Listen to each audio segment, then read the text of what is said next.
Hello, everyone. It's Maura and Harp, and we're here with another free Culips English learning podcast. Yes, check out our website, culips.com. That's CULIPS.com. Because there you can become a member.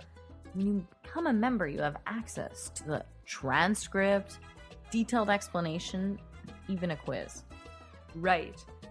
And by becoming a member, you really support us here at Culips and let us keep making. So this time, we are going to do a Chatterbox episode where we get to chat about some interesting topic that's going on in English Canadian culture.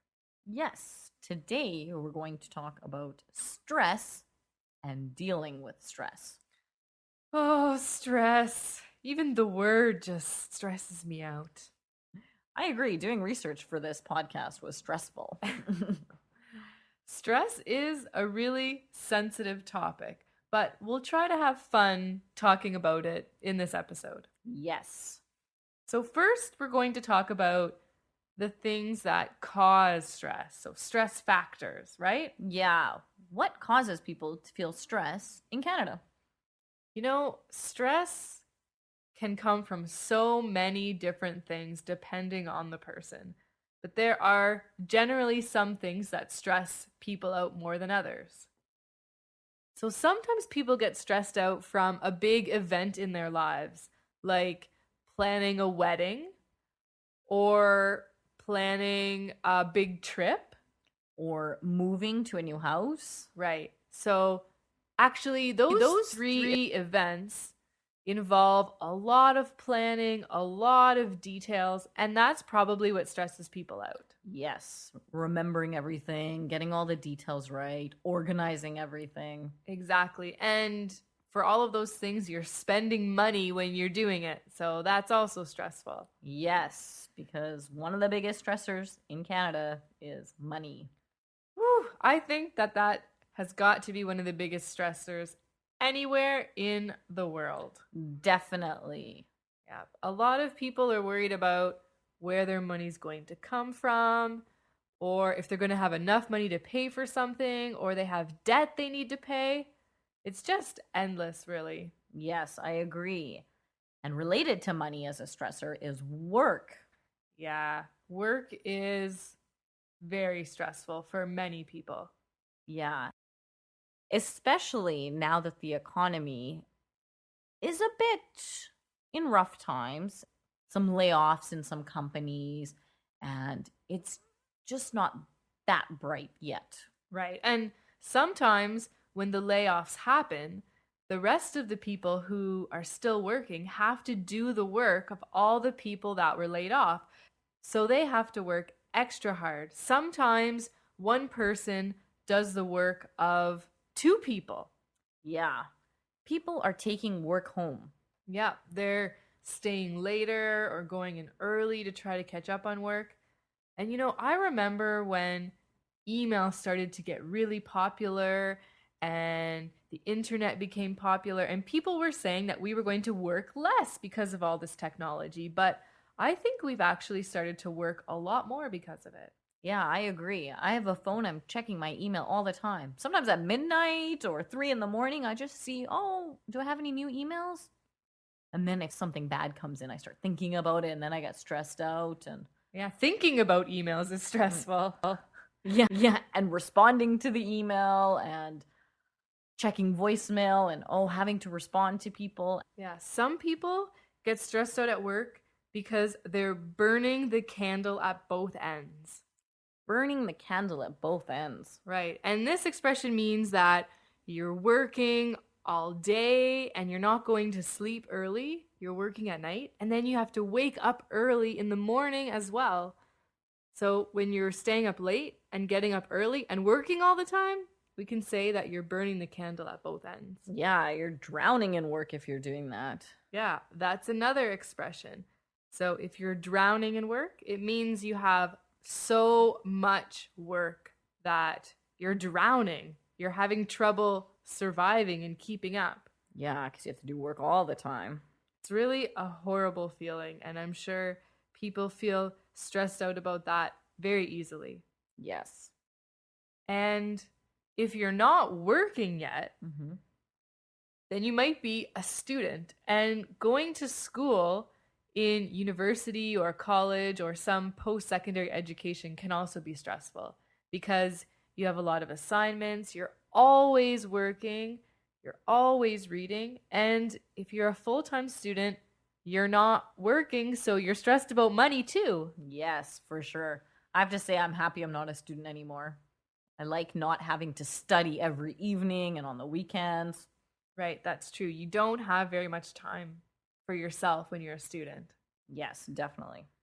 And really, there are some other really sad life events too that could stress people out, like divorce, which is more and more common, and a death in your family can cause stress. Whew, there's so much that can cause stress, Harp. Stressing me out.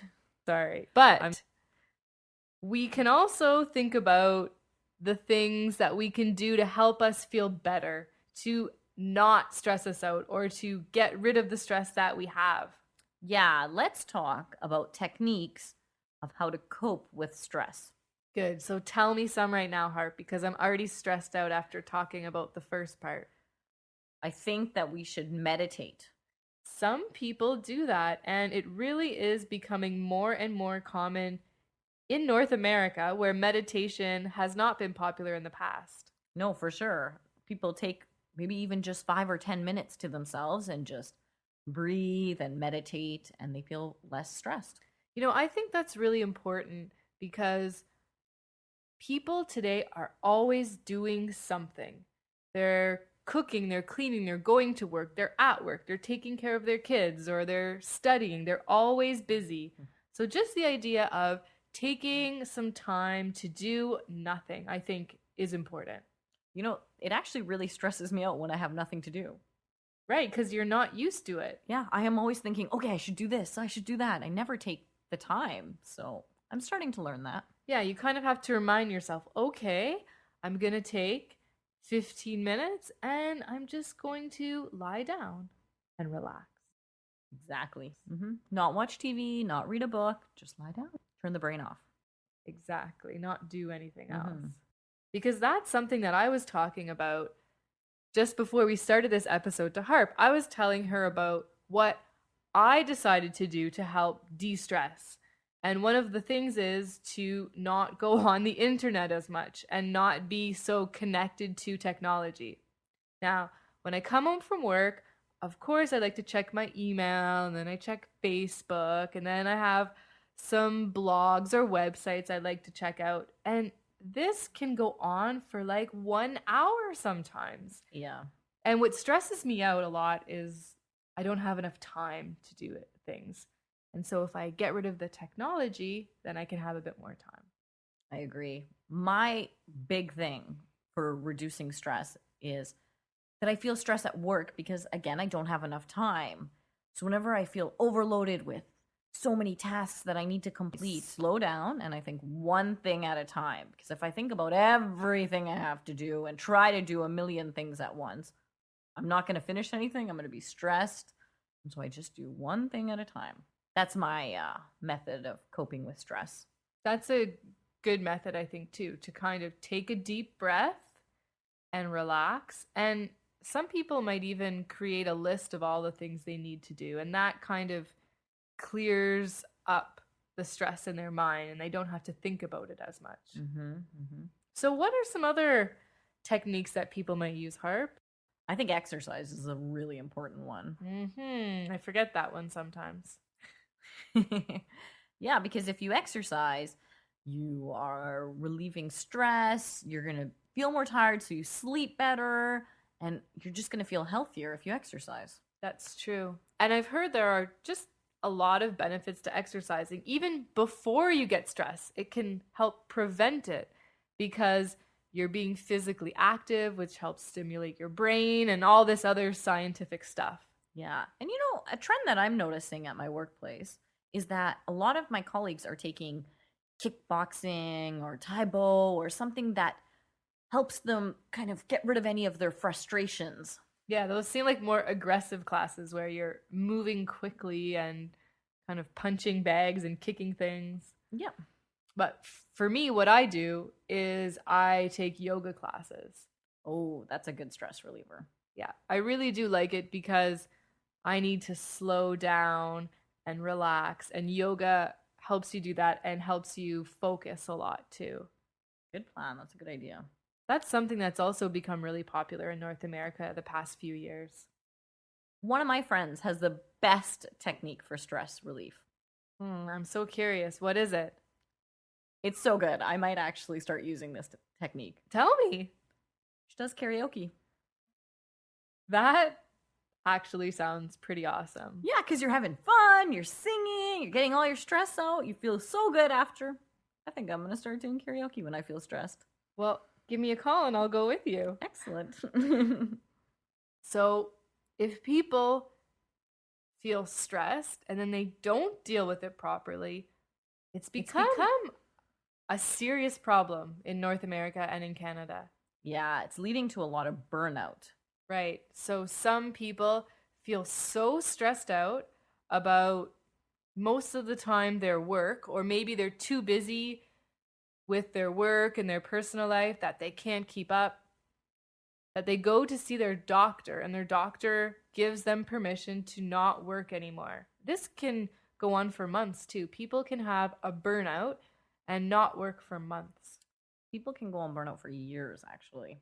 It's really serious. It is very serious. That's why you need to make sure you take care of yourself. So when you feel stressed, you use techniques to reduce your stress level. I would love to hear from a listener who's listening in a country where there's a low stress level. Yeah. You know, I saw a survey on CBC, which is the national news in Canada, which had interviewed people in 10 countries about stress levels. And Canada was number 3. That's kind of depressing, Harp. I know, we're really stressed out here, apparently. Well, with all of the things we talked about earlier in the episode, I guess it makes sense. And the cold winter. Yes. That's a whole nother story of why Canadians would be stressed, because it's cold and dark and they don't want to go outside, or their car is covered in snow. Yeah, I agree. Winter is stressful and depressing. Yes. So maybe that's the reason why we're the third highest. So who is number 2? Australia. That's surprising. I know, because they're warm and they have beaches. Right. There goes our winter theory. I've never been there, but because it's so beautiful, you'd think that people would be more relaxed. That's what I thought. Hmm. Yeah, we'll have to travel there to see what it's like there. Good idea. And number 1? Do you know which country had the most stress? Yes. South Korea. South Korea, eh? It's interesting. I can understand that because I lived there for a year and people are working really hard in school, at their jobs. There's a lot of competition, so I can see that there would be stress there. And they have cold winters sometimes too? Not as cold as Canada, but yes, they do have cold winters. Okay. So it seems that no matter where you go in the world, in so many different countries, you can find stress. Definitely. So the best thing, like we said, is to learn how to deal with it properly and relax, chill out. Oh, chill out. That's a good expression. We did that in one of our episodes. Go to our website and find it. So, do you want to go do some karaoke now? I think we need some karaoke. Me too. So, we hope this episode didn't stress you out, I hope not. but maybe informed you about what Canadians are being stressed about and how Canadians are learning to deal with your stress. So feel free to leave a comment and tell us how people in your country deal with stress or what they might be stressed about. We want to hear from you all around the world.